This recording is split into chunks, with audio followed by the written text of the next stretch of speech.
Congresswoman Giffords' doctor says she's making miraculous recovery. Her story is all the talk for neurosurgeons across the country.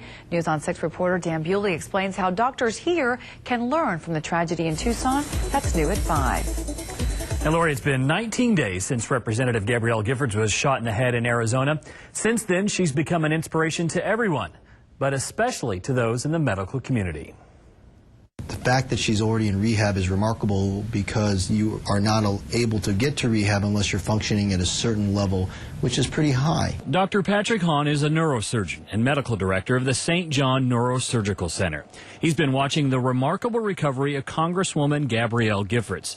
She's now in rehab less than 3 weeks after being shot in the head at close range. I get a sense it more skived through, it wasn't way deep in. Dr. Hahn says her survival started because of where the bullet passed through her brain. She's very lucky the path of the bullet, that the bullet took more of a path through one hemisphere instead of going through both hemispheres. Had it gone through both hemispheres, he says, or through the center of the brain, her condition would have been much more grave.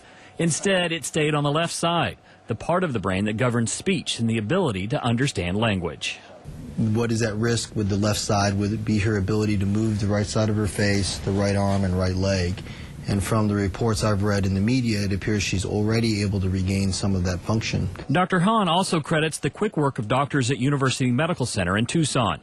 He's friends with the chief of neurosurgery there and says they quickly put together a plan learned from the battlefield. Remove parts of the skull, allowing the brain to swell while it heals. It's something neurosurgeons across the country are learning from and paying attention to. The main thing to learn from this case is to react quickly and to be aggressive at decompressing the brain and to not give up hope.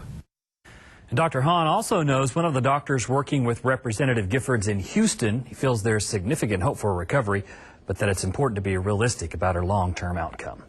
Dan Bewley, News on 6.